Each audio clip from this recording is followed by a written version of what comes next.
विद्यार्थियों, आज आपको समाकलन छोड़ करके एक अन्य गणित है, टॉपिक है जिसका नाम है सदिश। यह सरल भी है और यह यूट्यूब बना करके और आपको व्हाट्सएप पर भेज करके भी समझाया जा सकता है। इसका थोड़ा बहुत अध्ययन आपने भौतिक विज्ञान में किया होगा।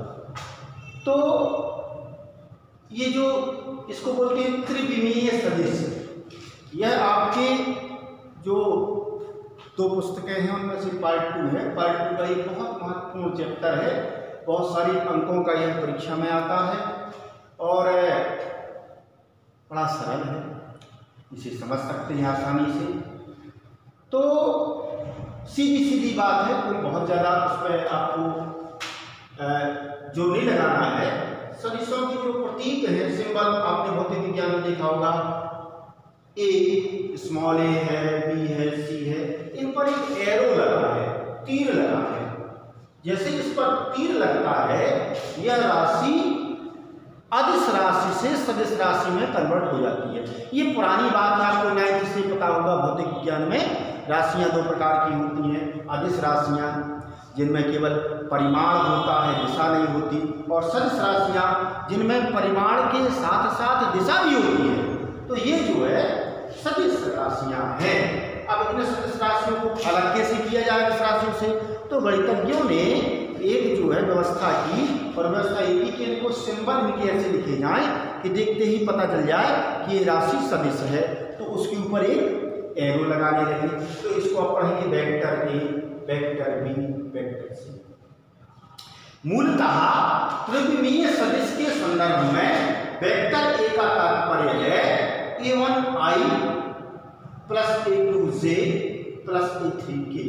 तात्पर्य कहने का ये है, जो 3 डायमेंशनल मामला है आपका, वह x y z, ये ओरिजिन 3 भागों में, 3 अक्षों में जो विभाजित है, ये i के लिए, ये j के लिए और ये k के लिए, ऐसा।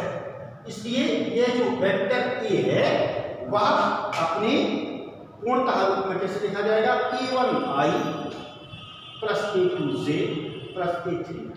ध्यान दीजिएगा, इसमें इस सदिश को जब त्रिविमीय स्थिति में लिखा तो A1, A2, A3 ये अदिश राशियां हैं, ये i j k के गुणांक है, A सदिश है और i j k भी सदिश है, लेकिन ये एक सदिश है अक्षों से, यूनिट वेक्टर।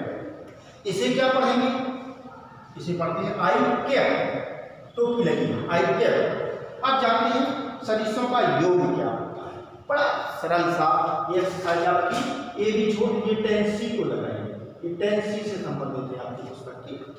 आप क्या करें, सदिशों का जैसे हमें योग करना है, तो जैसे कि बीजगणित में आप जानते हैं कि जब आपने 3x प्लस 4y को 4x प्लस 9y से जोड़ा, तो x से x जुड़ेगा, y से y जुड़ेगा, अर्थात सजातीय पद ही परस्पर जुड़ते हैं और घटते हैं। उसी प्रकार से सदिशों के योग में भी सजातीय पद ही जुड़ेंगे। जैसे कि वेक्टर a का मान है 2i plus 3j plus 4k, vector b का मान है 5i plus 2j plus k। यदि हम इन दोनों सदिशों को जोड़ें तो जोड़ने पर क्या मिलेगा, 2 plus 5 7i, 3 plus 2 5i, 4 plus 1 ये 3 प्लस 2 यानी 5j, 4 प्लस 1 यानी 5k। इस प्रकार से बात बहुत आसानी से समझ में आ गई होगी कि सदिशों का योग क्या होता है। सदिशों का योग समझ में आ गया, अंतर भी बिल्कुल इसी तरीके का है। अंतर क्या होता है, अब मान लीजिए हमें इसको जोड़ना नहीं है, घटाना है, तो घटाते हैं, वेक्टर ए में से वेक्टर बी को घटाया। अब क्या होगा, अब 2i में से 5i, 2 में से 5 घटेगा तो माइनस का 3i क्या, और यहाँ पर केवल j, क्योंकि 3 में से 2 घटा, और यहाँ पर 3 की।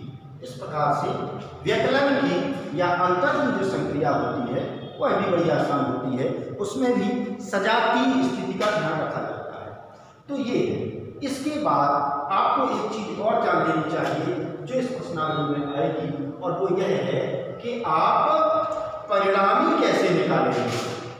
सदिश का परिणामी, सदिशों के परिणामी, सदिशों के परिणामी कैसे निकलेंगे? जैसे वेक्टर ए का परिणामी कैसे लिखा जाएगा? ये लिखा जाएगा मॉड वेक्टर ए से। अब मान लीजिए कि वेक्टर ए की जो वैल्यू है वो 2i plus 3j cap plus 4k cap है, ऐसा है।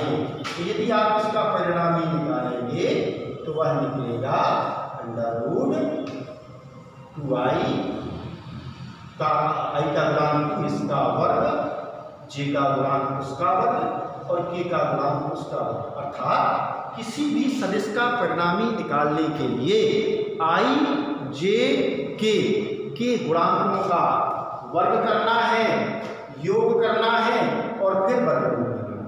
तो वर्ग किया, आया 4 धन 9 धन 16 और 9 25 और 4 29, 9 4 13 13 और 16 29। इस प्रकार से इस सदिश का यह परिणामी हो गया। इसी को हम बोलते हैं मॉड वेक्टर ए। इसके द्वारा हम विभिन्न प्रकार की ज्यामितीय आकृतियों के बारे में, जिनके भुजाओं के या उन ज्यामितीय आकृतियों के बिंदुओं के सदिश दिए हों, तो उस आधार पर हम उसके बारे में पता कर सकते हैं कि वह त्रिभुज किस प्रकार का है। जैसे कि एक एग्जाम्पल लेते हैं। एक त्रिभुज की भुजाओं AB, BC और CA के सदिश निम्नवत है। AB सदिश AB है I plus J plus K। BC है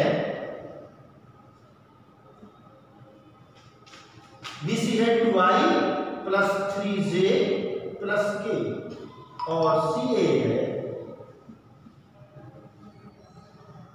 5i plus j plus k।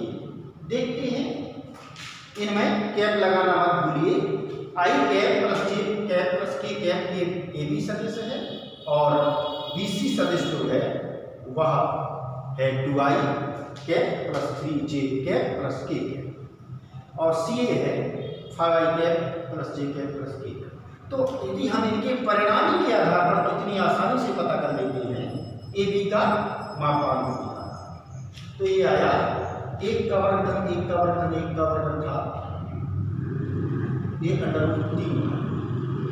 BC का निकाला तो ये 2 का वर्ग धन 3 का वर्ग धन 1 का वर्ग, अर्थात 4 धन 9 धन 1, 9 4 13 14। और CA है, इसका परिणामी जो है 5 का वर्ग धन 1 का वर्ग धन 1 का वर्ग, अर्थात 25 और 25 आपका 25 धन 1 धन 1 27। तो हमने देखा कि ये संख्याएं पाइथागोरियन नहीं है, तो ये हो गया विषम बाहु। कैसा त्रिभुज हो गया? विषम बाहु, क्योंकि इसकी सारी भुजाएं भिन्न भिन्न प्रकार की हैं ना। तो और इसमें थोड़ा एग्जाम्पल में एक बात हो गई, इनकी 2 भुजाओं का योग तीसरी से कम होगा तो ये त्रिभुज भी नहीं बनेगा। यहाँ पर थोड़ा बदल देते हैं और ये बदल देते हैं, आप इसको कर लीजिए 2i plus 2j plus 2k ऐसा। तो ये 2 वर्ग 2 वर्ग 2 वर्ग और 4 4 4 4 धन 4 धन 4, तो 4 4 8 4 12 और यहाँ पर करना पड़ेगा 4। तो ये जो है 4 का स्क्वायर प्लस 1 स्क्वायर ये हो जाएगा 16, 17, ये ठीक रहेगा, क्योंकि मूल सिद्धांत ही गलत हो जाएगा।